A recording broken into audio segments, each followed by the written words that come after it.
కామ రూపంలో మొలక వస్తుంది.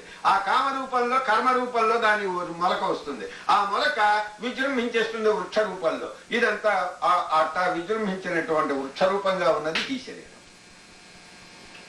కనుక శరీరం రాకుండా ఉండాలంటే లోపల వాసనలు పోవాలి, బీజాలు నశించాలి. బీజాలు నశించాలంటే ఏం చేయాలి? ఆ జ్ఞానం అనేటువంటి అగ్నిలో ఈ లోపల ఉన్న బీజాలు అవన్నీ దహించుకుపోవాలి. ఇది భగవద్గీతలో చెప్పింది. యథైధాంసి సమిద్ధాగ్ని భస్మసాత్ కురుతే అర్జున జ్ఞానాగ్ని సర్వకర్మాణి భస్మసాత్ కురుతే తథా. జ్ఞానం అనేటువంటి అగ్ని చేత ఈ వాసనలు అనేటువంటి బీజాలన్నీ కూడా నశించిపోతాయి అన్నాడు.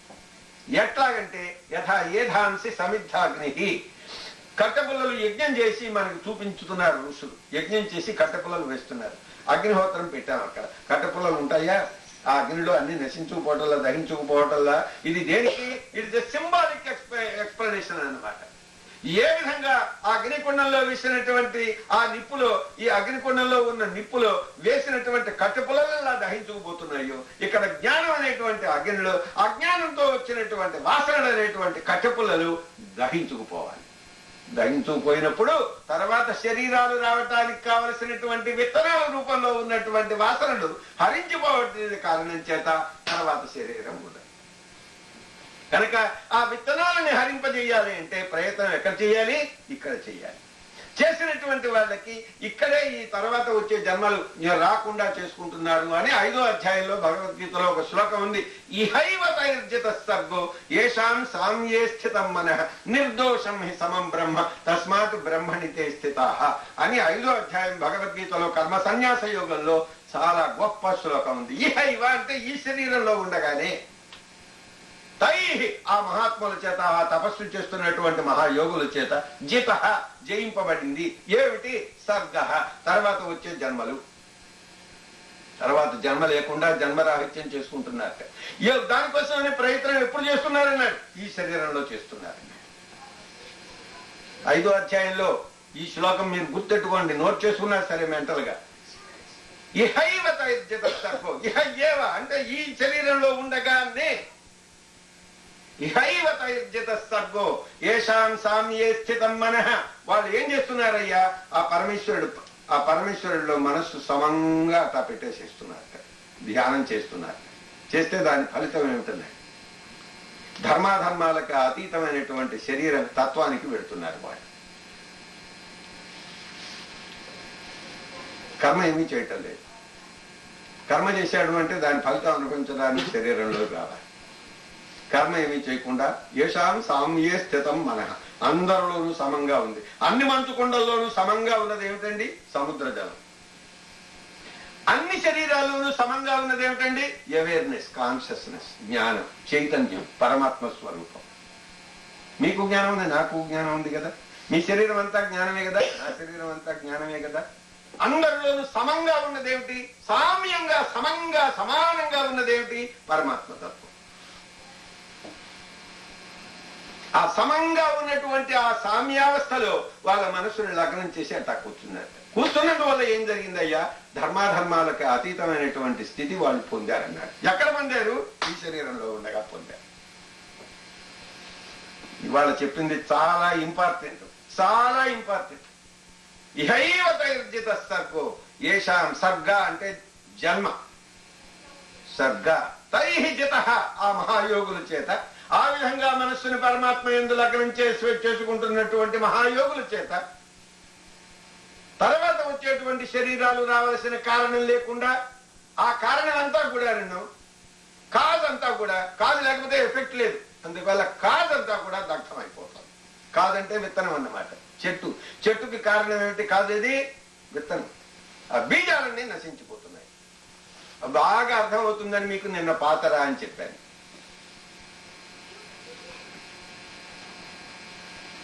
ఆ పాత్ర లోపలే పాత్ర అయిపోవాలి. లోపల పాత్ర అవ్వాలి. దానికి ఋషులు పెట్టిన యజ్ఞం. ఇంకోటి ఏమిటి? ఋషులు పెట్టింది యజ్ఞం చేసి చూపించారు. ఆ ఉదాహరణ కృష్ణ పరమాత్మ కోట్ చేస్తున్నాడు. కట్టపుల్లలో అగ్నిలో వేసినటువంటివి ఎట్లా దహించుకుపోతున్నాయో, ఆ విధంగా జ్ఞానం అనేటువంటి అగ్నిలో అజ్ఞానం చేత ఏర్పడినటువంటి వాసనలు అనేటువంటి కట్టె పుల్లలు నశించిపోతున్నాయి. దాని ప్రయత్నం ఎక్కడ జరుగుతుంది? ఈ శరీరంలో ఉండగా జరుగుతుంది. వాళ్ళు ఏం చేస్తున్నారు? ఆ మనస్సును పరమాత్మ యందు లగ్నం చేస్తున్నారు. దాని పేరు ధ్యానం. ఆ మనస్సులో ఇంకో విషయం లేకుండా పరమాత్మే విషయంగా చేసుకున్నప్పుడు పరమాత్మ విషయం కాదన్నమాట. ఎట్లాగంటే స్క్రీన్ మీద విషయాలన్నీ హీరోయిన్ ని అక్కడ కనిపిస్తున్న అన్ని వదిలిపెట్టి స్క్రీన్ మీద మనస్సు పెట్టడం. స్క్రీన్ లో ఇంకోటి ఏదైనా విషయం ఉందా? స్క్రీనే మన మనస్సు. స్క్రీన్ మీద బొమ్మల్ని చూసినట్టుగా మన మనస్సు అనేటువంటి స్క్రీన్ మీద ప్రపంచాన్ని అంతా చూస్తూ ఉంటాం. అందువల్ల ఏం చేయాలి అంటే చూచేటువంటి వస్తువుల్ని చూడకుండా ఎక్కడ చూస్తున్నామో ఆ స్క్రీన్ మీద చూడటం, స్క్రీన్ చూడటం. అది పరమాత్మని చూడటం అంటే. పరమాత్మని చూడటం నా యందు మనస్సుని పెట్టవయ్యా అంటే అక్కడ కనిపిస్తున్నటువంటి చిత్రాల యందు మనస్సు పెట్టకుండా అక్కడ ఉన్నటువంటి ఎక్కడ ఆ చిత్రాలు డాన్స్ చేస్తున్నాయో నృత్యం చేస్తున్నాయో ఆ స్క్రీను పిక్చర్ లేకుండా ఉన్నటువంటి స్క్రీన్ ఏదైతే ఉందో అది పరమాత్మ. ఆ పరమాత్మ యందు ఈ మనస్సును ఎక్కడ పెట్టమన్నాడు. చిత్రాలకి దానికి స్క్రీన్ కి ఎంత దూరం ఉంది? ఎంతో దూరం లేదు, ఏమీ దూరం లేదు ఇన్ఫాక్ట్. అందువల్ల ఏం చేయాలి? చిత్రాలు స్క్రీన్ లో లేవు అని మనస్సుతో తెలుసుకోవాలి. మనస్సే దివ్య చక్షువు. స్క్రీన్ లో చిత్రాలు లేవు అని మీకు తెలుసు కదా. చిత్రాలు ఉన్నాయి, చిత్రాలు కనిపించినప్పుడు స్క్రీన్ కనిపించడం లేదు. కానీ స్క్రీన్ లో చిత్రాలు లేవు అనే సంగతి మనకు తెలుసు. దాన్ని చూడాలంటే ఏం చేయాలండి? చిత్రాల మీద మనస్సు పెట్టకుండా స్క్రీన్ ని ఆలోచించుకోవాలి మనస్సు ద్వారా. ఆ విధంగా ఈ జగత్ అనేటువంటి చిత్రాలన్నీ మనకు కనిపిస్తుంటే ఆ చిత్రాలలో చిత్రం లేకుండా ఉన్నటువంటి పరమాత్మ అనేటువంటి స్క్రీన్ ని చూడటానికి ప్రయత్నం చేయటం, ఈ మనస్సుని పరమాత్మకి అర్పించటం. ఇది చాలా గొప్ప విషయం, చాలా సటిల్. అందుకనే కష్టం. చిత్రాలు కనిపిస్తూ ఉండగా చిత్రాలను చూడకుండా మనస్సుని స్క్రీన్ ని చూడాలి అంటే ఎంత కష్టం. చిత్రాలను చూస్తున్నంత వరకు చిత్రమే కనిపిస్తుంది కానీ స్క్రీన్ కనిపిస్తుందా? కనిపించదు. అందువల్ల ఏం చేయాలి? చూడటం అనేటువంటి ప్రాసెస్ ఆపి, ఓహో స్క్రీన్ లో చిత్రాలు లేవు కదా అని చూడటం అనేది ఆపితే చూస్తున్నంతసేపు చిత్రమే కనిపిస్తుంది, స్క్రీన్ కనిపించదు కదా. అందువల్ల ఏం చేయాలి? ఆ స్క్రీన్ లేనటువంటి దాన్ని, ఆ చిత్రాలు లేనటువంటి స్క్రీన్ ని చూడటానికి కన్ను మూసుకుంటేనే సరిపోతుంది. ఆ విధంగా చూడటం అనేటువంటి వ్యాపారం, వినేటువంటి వ్యాపారం లేకుండా ఈ అన్ని లెన్సుల నుంచి చిత్రాలు లోపలికి వస్తున్నాయి కాబట్టి అన్ని ఇంద్రియాలని మూసేస్తే అప్పుడు లోపల ఏమీ చిత్రం పడకుండా ఉన్నటువంటి స్క్రీన్ మనస్సుకు హత్తుకుంటుంది. దాని మీద లగ్నం చేయటం, అది సామ్యే స్థితం మనః. ఆ విధంగా చేసినటువంటి వాడు కాజ్ అండ్ ఎఫెక్ట్ గా అవతలకు వెళ్తాడు. ఇది నచికేతసుడు అడిగిన దానికి సమాధానం. ఆ తత్వం పేరేమిటి? దాన్ని పిలవటానికి, దాన్ని ఇన్వోక్ చేయటానికి, ఆ తత్వాన్ని జ్ఞాపకం చేసుకోవటానికి ఏదో ఒక అక్షరం ఉండాలి కదా. ఆ అక్షరం పేరు ఓంకారం. కనిపిస్తున్నటువంటి చిత్రాలు ఏమిటి? భూలోకం, భువర్లోకం, సువర్లోకం. ఆ చిత్రాలు 3 అవస్థల్లో కనిపిస్తున్నాయి. జాగ్రత్త అవస్థలో కొన్ని చిత్రాలు కనిపిస్తున్నాయి, స్వప్నావస్థలో కొన్ని చిత్రాలు కనిపిస్తున్నాయి, నిద్రావస్థలో ఊరికే చీకటి, అంత హీరోయిన్ లేకుండా రాత్రి సీన్ కనిపించడంలా సినిమాలో ఇంత చీకటి. అది కూడా కనిపిస్తోంది కదా. ఏమీ కనిపించడం లేదు అనేది కనిపిస్తోంది కదా. ఏమీ ఎవ్వరూ లేరు అక్కడ. ఎవరు లేరు? హీరో లేడు, హీరోయిన్ లేదు. అంధకార బంధనం. తర్వాత ఎవడో వస్తాడు. అప్పుడు ఆ రాకమునుపు ఎవరు అందరూ వెళ్లిపోయిన తర్వాత ఉన్నదేమిటండి? స్క్రీన్ మీద ఏమీ లేకపోవటం అనేది ఒకటి ఉంది కదా. ఆ ఏమీ లేకపోవటం అనేటువంటి శూన్యావస్థ నిద్రావస్థ. దాన్ని కూడా మీరు చూస్తున్నారు కదా సినిమాలో. ఆ విధంగా మీరు దానికి కూడా అతీతంగా ఉన్నారు కాబట్టి ఆ నిద్రావస్థలో ఏం జరుగుతున్నదో చూశారు. ఏం జరుగుతుందండి? ఏమీ జరగటం లేదనేది జరుగుతున్నది. నిద్రావస్థలో ఏం జరుగుతుంది? ఏమీ జరగటం లేదండి అనేది ఏం చేస్తున్నారు? సినిమాలో ఏమీ లేదు అన్న సంగతి ఎట్లా చూస్తున్నారు? ఏమీ అవస్థలు లేవండి అనేటువంటి నిద్రావస్థని ఏమీ జరగటం లేదు అనే విషయాన్ని మీరు చూస్తున్నారు. కనుక మీరు సాక్షి దేనికి? ఎన్నిటి సాక్షి? అకారానికి, జాగ్రత్త అవస్థకి, ఉకారానికి, స్వప్నావస్థకి, మకారానికి, నిద్రావస్థకి, 3ంటికి సాక్షి. 3ంటిని మీరు విట్నెస్ చేస్తున్నారన్నమాట. మీరెవరన్నమాట? ఈ 3 కల్పిస్తున్నటువంటివి ఏమిటి? ధర్మాధర్మాల వచ్చినవి, కార్యకారణాల వల్ల వచ్చినవి, భూత భవిష్యత్ వర్తమానాల వల్ల వచ్చినవి. ఈ 3ంటికి అతీతంగా ఉన్నటువంటి తత్వం మీరు. ఆ విధంగా మనం తెలుసుకోవాలన్నమాట. నచికేతసుడు అడిగిన ప్రశ్నకి ఎంత సటిల్ గా యమధర్మరాజు చెబుతున్నాడు. ఆ తత్వం పేరేమిటో చెబుతున్నానన్నాడు. ఇదే వేదాలన్నీ చెప్పేది ఇదే అన్నాడు. తపస్సులు చేస్తే ప్రయోజనం ఇది అన్నాడు. దీన్ని చూడడానికే బ్రహ్మచర్యం అవలంబిస్తారు దీక్ష అని అన్నారు. యదిచ్ఛంతో బ్రహ్మచర్యం చరంతి సర్వే వేదాయత్పదమామనంతి తపాంసి సర్వాణి చేయద్వదంతి యదిచ్ఛంతో బ్రహ్మచర్యం చరంతి. ప్రత్యేక పదం సంగ్రహేణ బ్రవీమి ఓం ఇది ఏతత్. అందులో ఈ నిశ్శబ్దంతో ప్రతిపాదింపబడినటువంటి 3 లోకాలు అంటే 3 అవస్థలు. 3 అవస్థల్లో మనం చూస్తున్నటువంటి విషయాలన్నీ కూడా 3 అవస్థలకే అతీతంగా ఉన్నటువంటి పరమాత్మ స్వరూపం ఉంది. అది నేనే చూస్తున్నాను. నిద్రలో నాకేమీ తెలియటం లేదు అనేటువంటి నేను ఒకడు ఉన్నాడు కదా. ఏమంటే నిద్రలో హాయిగా ఉంది అనేటువంటి ఆనందాన్ని అనుభవించిన వాడు ఒకడు ఉన్నాడు కదా. ఆ అనుభవించిన వాడు లేకపోతే నాకు హాయిగా నిద్ర పట్టిందని ఎట్లా అంటున్నాడు? అందువల్ల నిద్ర అవస్థలో ఏమీ లేనప్పుడు, ప్రపంచం లేనప్పుడు, జాగ్రత్త ప్రపంచం లేదు, స్వప్న ప్రపంచం లేదు, నిద్ర ప్రపంచంలో ఏమీ లేదు, ఏమీ లేనప్పుడు కూడా మనం ఉన్నామన్నమాట. ఉన్నాము అని మనకే తెలిసింది కాబట్టి మన స్వరూపం జ్ఞానం. ఉన్నాం కాబట్టి అసత్యం ఉన్నవి లేనివి లేకుండా పోయినాయి కాబట్టి ఈ కనిపిస్తున్నవన్నీ వెళ్ళిపోతున్నాయి కాబట్టి ఇవి అసత్యం. కానీ ఆ అసత్యమైనటువంటి వెళ్ళిపోతే సత్యమైనటువంటి వాడిని నేను మిగిలిపోయాను కాబట్టి నా స్వరూపం సత్యం. కనుక నేను అవి వెళ్ళిపోయినప్పటికీ నేను ఉన్నాను కాబట్టి నేను సత్. ఉన్నాను అని నాకే తెలిసింది కాబట్టి చిత్. నాకు నేనే ఉన్నప్పుడు నాకు ఆనందాన్ని కలుగజేసే రెండో వస్తువు లేనప్పుడే నాకు ఆనందం కలిగింది కాబట్టి నా స్వరూపమే ఆనందం. అందువల్ల ఆ ఆనందాన్ని అనుభవించుకుంటున్నాను అనేటువంటి జ్ఞానం దాన్ని. కనుక నా స్వరూపం ఏమిటి? సచ్చిదానంద స్వరూపం. మీ స్వరూపం ఏమిటి? సచ్చిదానంద స్వరూపం. ఇక్కడి నుంచి మీరు ఎవరైనా అడిగితే మీరు ఎవరండి అని అడిగితే సచ్చిదానంద స్వరూపం అని మీరు చెప్పాలి. అర్థమైందా? ఇది చాలా ఇంపార్టెంట్. మనం ఎంత తొందరగా నేర్చుకుంటే అంత మంచిది. అది ఇది హాస్యం కాదు, చాలా కరెక్ట్. అది ఫ్యాక్ట్ అన్నమాట. అంటే ఆ సర్వము కూడా దద్దవాక్ అనే దానికి భాష్యం. ఇవాళ చెప్పింది ఏంటి? తత్వమసి అనేటువంటి మహావాక్యానికి భాష్యం చెప్పాను ప్రవచనం చేసి.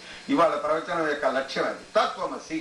ఆ నాచికేతసుడు 3వ ప్రశ్న వేసిన దానికి, లేకపోతే కఠోపనిషత్తు ఎంత ప్రధానమైన 1687 ఉపనిషత్తులు ఉంటే ప్రధానమైనటువంటి 10 తీస్తే అందులోది 3వది కఠోపనిషత్తు. ఏనాటి గాథ ఆ నాచికేతసుడు చేసిన ప్రయత్నం, ఆ పరమేశ్వరుడు లోపల నుంచి మాట్లాడటం, ఆయన వినటం, ఆయన చేసినటువంటి దీక్ష అన్ని మనకి కనిపిస్తున్నాయి. ఆయన అడిగినటువంటి ప్రశ్న కనిపిస్తున్నది. పరమేశ్వరుడు చెప్పినటువంటి మాటలు. పరమేశ్వరుడు ఓంకారం ఉపదేశించేశాడు లోపల నుంచి. ఆ యమధర్మరాజు రూపంలో లోపల ఉన్నటువంటి అంతర్యామి రూపంలో ఉన్నటువంటి ఆ యమధర్మరాజు ఉన్నాడే, లోపల నుంచి సర్వ విషయాలని నియమం చేస్తున్నటువంటి వాడు ఆయన అట్లా కూర్చున్నాడు అన్నమాట. కూర్చుంటే కామాలన్నీ వచ్చేస్తున్నాయి, కోరికలన్నీ వస్తున్నాయి, ప్రయత్నం లేకుండా వచ్చేస్తున్నాయి. కోరికలు రావటల్లా ఆయన అట్లా కూర్చున్నాడు అనమాట. ఆ శాసనకర్త ఈశాన సర్వ విద్యానాం ఈశ్వర సర్వభూతానాం బ్రహ్మాధిపతి బ్రహ్మణాధిపతి సదాశివోం. ఆయన ఆ పరమేశ్వరుడు ఉన్నాడే, ఆయన అట్లా కూర్చున్నాడు అనమాట. ఆ కూర్చున్నటువంటి తత్వం ఏమిటి? అది నువ్వు చెప్పాల్సింది నాకు అని నచికేతసుడు అడిగాడు. అది అన్యత్ర ధర్మాత్ అన్యత్ర అధర్మాత్ అంటే ఆయనకి పేరేమిటి? ఆ తత్వానికి పేరు ఓంకారం. ఆ ఓంకారంలో ఉన్నటువంటి 3 అవస్థలు ఈ స్క్రీన్ అనే ఆ పరమాత్మ మీద, ఆ తత్వం మీద కనిపిస్తున్నటువంటివి చిత్రాలు. ఈ చిత్రాలు కనుక చిత్రాలు లేకుండా, జాగ్రత్త ప్రపంచం వెనక ప్రపంచం లేకుండా కనిపిస్తున్నటువంటి విషయాలలో కనిపించకుండా ఉన్నటువంటి తత్వం ఎట్లా ఉందయ్యా అంటే ఆ విధంగా ఉంది. ఎట్లాగంటే పాషాణంలో బంగారం ఉన్నట్టుగా ఉంది. పాషాణంలో బంగారం వెతకాలి అంటే ఏం చేయాలండి? గోల్డ్ మైన్ లో దానికి ఆ రాయన్ని తీసుకురావాలి, దాన్ని అంతా పల్వరైజ్ చేయాలి, దాంట్లో గోల్డ్ పార్టికల్ ఒక్కటి కూడా పోకూడదు, దాన్ని జాగ్రత్తగా కరగబెట్టాలి. ఆ కరగబెట్టిన దాన్ని దాంట్లో నుంచి బంగారం తీయాలి. బంగారం ఆ విధంగా ఈ పర్వతం అనేటువంటి ఈ జడభూతమైనటువంటి స్టోన్ లాగా ఉండి, జడంగా ఉండి, ఇనర్ట్గా ఉండి, విషయం తెలియకుండా ఉన్నటువంటి ఈ జ్ఞానం అనేటువంటి ఈ రాయి అనేటువంటి ఈ శరీరంలో, జడంగా ఉన్నటువంటి ఈ ప్రకృతిలో చైతన్యమైనటువంటి బంగారాన్ని చూడటానికి ఆ రాయిని కరిగించి లోపల ఉన్న బంగారాన్ని కోసం ధ్యానం ఎట్లా చేస్తున్నాడో మైనింగ్ ఆపరేషన్స్ లో, ఆ విధంగా ఈ పాషాణం అనే దాంట్లో నుంచి బంగారాన్ని తీసినట్టుగా హాటకం అంటే అది పాటవం మన హాటకంబు లభించు అని భాగవతంలో ఆ ప్రహ్లాదు ఉపాఖ్యానంలో అంటున్నాడు అనమాట. ఆ ప్రహ్లాదుడు ఆ రాక్షసు యొక్క కొడుకులు స్టూడెంట్స్, ఫెలో స్టూడెంట్స్ ఉన్నారు క్లాసులో. ఆ ప్రహ్లాదుడు చెప్తున్నాడు, పాటవం మన హాటకంబు లభించుతుందమ్మని. పాటవం అంటే వెరీ స్కిల్ఫుల్ ఆపరేషన్.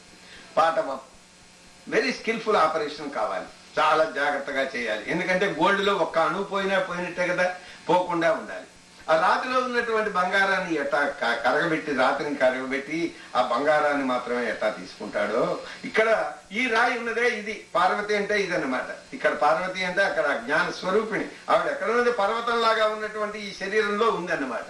ఆ కనిపించుతున్నటువంటి రాయిలో కనిపించకుండా బంగారం ఎట్లా ఉందో అట్టా ఈ కనిపిస్తున్నటువంటి శరీరంలో జడీభూతమైనటువంటి ఇది ప్రకృతి రూపంలో, పర్వత రూపంలో, జడ రూపంలో, స్థాణువు రూపంలో తెలియకుండా అజ్ఞానభూతంగా ఉన్నటువంటి దీంట్లో ఆ జ్ఞానం అనేటువంటి బంగారాన్ని ఆ విధంగా పట్టుకోవాలన్నాడు తపస్సు చేత. ప్రహ్లాదుడు చెబుతున్నాడు బ్రహ్మాండంగాను. పాటవంబన హాటకం, హాటకం అంటే బంగారం, పాటవం అంటే స్కిల్ఫుల్ గా ఆ రాతిలో ఉన్నటువంటి హాటకం అంటే బంగారాన్ని తీసుకుని ఎట్టా తీసుకుంటాడు.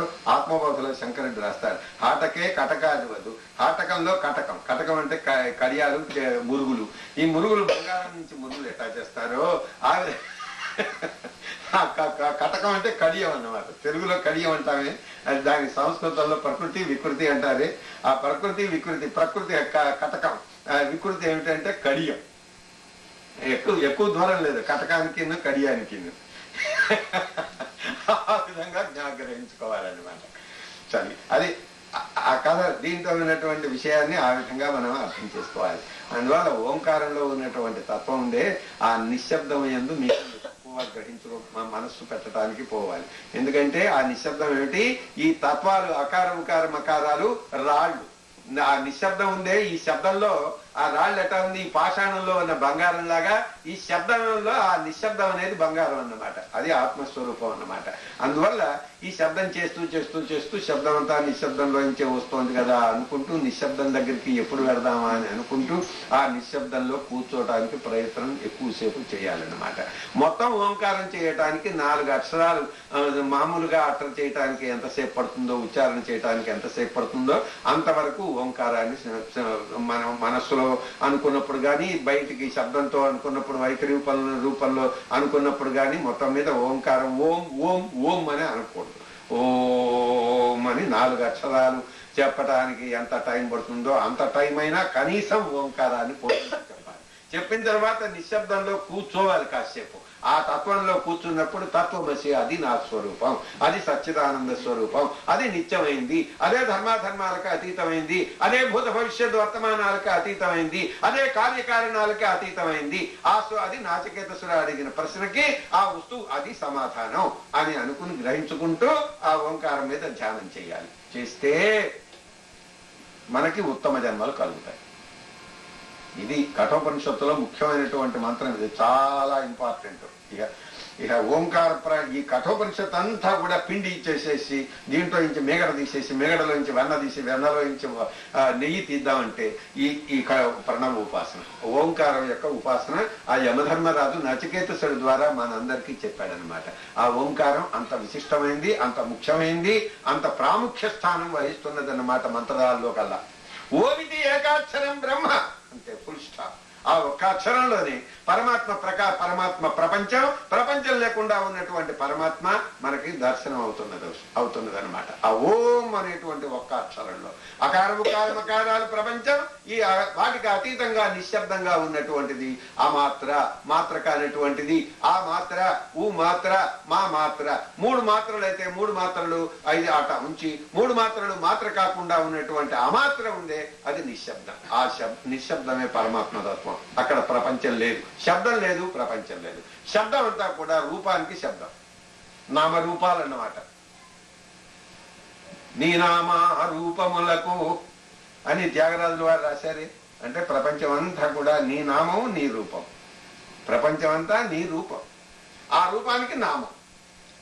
నీ నామా రూపములకు ఈ ప్రపంచం అంతా కూడా నీ నామమే, నీ రూపమే.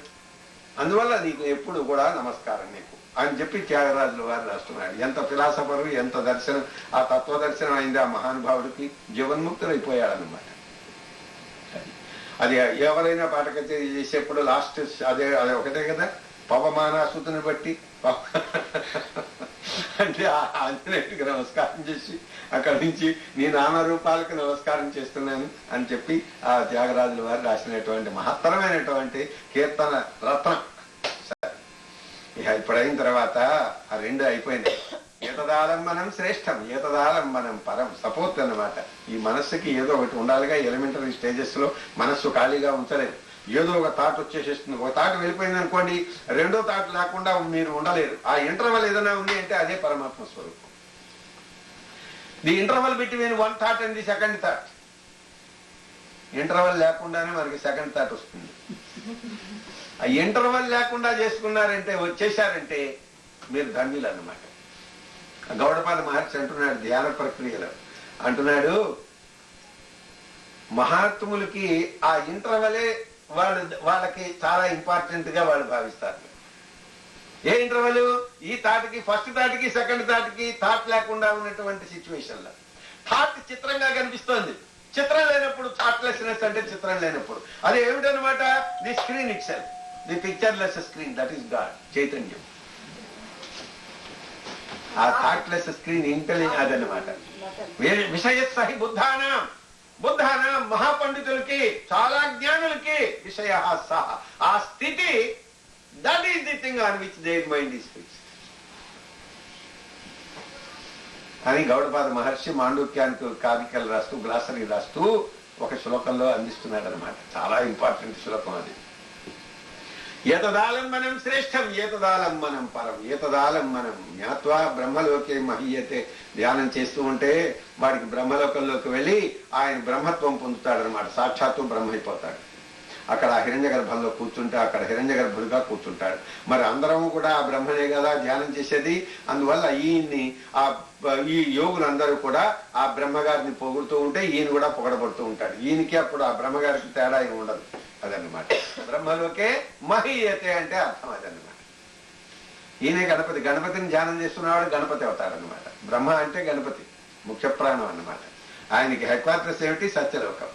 ఆయన పేరేమిటి? నారాయణుడు. ఎందుకని? నారా అంటే జీవులు, మీరు నేను. ఇదే అయనం అంటే స్థానం. ఇక్కడ కూర్చున్నాడు కాబట్టి ఆ పరమేశ్వరుడికి నారాయణుడు అని పేరు పెట్టారు. సత్యనారాయణుడు అని ఎందుకు పేరు పెట్టారు? ఆయన సత్ అంటే ప్రాణం అన్నమాట. తి అంటే అన్నం అన్నమాట. ఈ అన్నంలో సత్ అనేది ఈ ప్రాణం కూర్చున్నది అనమాట. ఈ అన్నంలో ఆ సత్తు కూర్చుంది. ఎం అంటే ఈ అన్నం ఎక్కడి నుంచి వచ్చింది? సూర్యుడి దగ్గర నుంచి వచ్చింది. ఎం అంటే ఆదిత్యుడు. కనుక సతు తి యం అంటే ఈ మూడు కలిపింది సత్యం. సత్యనారాయణుడు అంటే అర్థం అది. నారాయణుడు అంటే నార అంటే జీవుడు. ఆ జీవులు అయనం స్థానంగా కలిగినటువంటి వాడు. మీరు నేను జీవులం. మనలో మనమే స్థానం. ఈ స్థానంలో పరమేశ్వరుడు కూర్చున్నాడు. అందువల్ల మనం నారాయణులం అనమాట. నారాయణుడు ఎక్కడున్నాడు? ప్రతి జీవుల్లోనూ ఉన్నాడు. నారాయణం నారాయణం అయనం యస్మాత్ తస్మాత్ నారాయణ స్మృత అని శంకరుడు విష్ణు సహస్రనామానికి భాష్యం రాస్తూ నారాయణో నరహ జన్మ నారాయణో నరహ అని విష్ణు సహస్రనామంలో నామం ఉంది. ఆ నారాయణ శబ్దానికి భాష్యం చెప్తూ శంకర్ల వారు రాస్తున్నాడు. నారాయణం అయనం యస్మాత్ తస్మాత్ నారాయణ స్మృత. జీవులే స్థానంగా ఉన్నటువంటి వాడు పరమేశ్వరుడు కాబట్టి ఆయనకి నారాయణుడు అని పేరు పెట్టారు. రెండో అర్థం ఏమిటి? తత్వాలు అంటే ఆకాశాదాని తత్వాన్ని నారాయణి ఇది ప్రోచ్యతే. అంటే ఈ ఆకాశము, వాయువు ఇవన్నీ కూడా పరమేశ్వరుడు యొక్క స్వరూపాలు. నీ నామారూపములకు అంటున్నాడుగా త్యాగరాజు వారు. ఈ రూపాలన్నీ పరమేశ్వరుడే. ఆ నీళ్లు ఆయనే. అందువల్ల నీళ్లలో ఉన్నవాడు ఆయనే, నీళ్లలో ఉన్నవాడు ఆయనే, మరి గాలిలో ఉన్నవాడు ఆయనే, సమస్తంలోనూ ఉన్నాడు. ప్రహ్లాదుడు ఎక్కడ ఉన్నాడు అని హిరణ్యకశిపుడు అడిగినప్పుడు ప్రహ్లాదుడు చెప్తున్నాడు కదా, ఇందుగలడు అందులేడని సందేహం వలదు చక్రి సర్వోపగతుండు ఎందెందు వెలకి చూచినా అందందే కలడు. దానవాగ్రని వింటే, నువ్వు వినేటైతే నేను నిజంగా చెప్తున్నాను పరమేశ్వరుడు లేని చోట ఎక్కడ ఉన్నది అని. అందుకని ఉపనిషత్తు చెబుతోంది ఆ గణపతిని, ఆ ముఖ్య ప్రాణం. త్వం బ్రహ్మ త్వం విష్ణు త్వం రుద్ర త్వం ఇంద్ర త్వం అగ్ని త్వం వాయు త్వం సూర్య త్వం చంద్రమ త్వం బ్రహ్మ త్వం భూ త్వం భువ త్వం శువ అని అంటుంది ఉపనిషత్తు. అంటే ఏంటి? నువ్వే బ్రహ్మవి, నువ్వే విష్ణువి. ఆ గణపతి అథర్వశీర్ష ఉపనిషత్తు. ఆ గణపతిని వర్ణిస్తున్నది ఆ శివుడు కొడుకు. నువ్వే బ్రహ్మవి, నువ్వే విష్ణువి, నువ్వే రుద్రుడు. త్వం బ్రహ్మ, త్వం అంటే నువ్వు. త్వం బ్రహ్మ త్వం విష్ణు త్వం రుద్ర త్వం ఇంద్ర, నువ్వే దేవేంద్రుడివి. త్వం భూ, ఈ భూలోకం, నువ్వు భూవర్లోకం, నువ్వు సువర్లోకం, సమస్తమైనటువంటి ప్రపంచం నువ్వు. నువ్వు నీళ్లు, నువ్వు దుమ్ము, నువ్వు అంతాను. త్వం బ్రహ్మ త్వం విష్ణు త్వం రుద్ర త్వం ఇంద్ర త్వం అగ్ని త్వం వాయు త్వం సూర్య త్వం చంద్రమ త్వం బ్రహ్మ. నువ్వు చంద్రుడివి, నువ్వు సూర్యుడివి, నువ్వు అగ్నిహోత్రుడివి, నువ్వు ఏది కాదు. నువ్వు భూలోకం అంతాను, భువర్లోకం అంతా, సువర్లోకం అంతా, సర్వ ప్రపంచం సర్వం జగదనం త్వత్తో జాయతే, సర్వం జగదనం త్వత్తస్థిష్టతి, సర్వం జగదనం త్వయి లయమయిష్యతి, సర్వం జగదనం త్వయి ప్రత్యేతి. త్వం భూమిరాపో నలో నిలో నభః. నువ్వు భూమి, నువ్వు అగ్ని, నువ్వు నీళ్లు, నువ్వు మరి వాయువు, నువ్వు ఆకాశం, నువ్వు అన్ని పంచమహాభూతాలు నువ్వే అన్నాడు.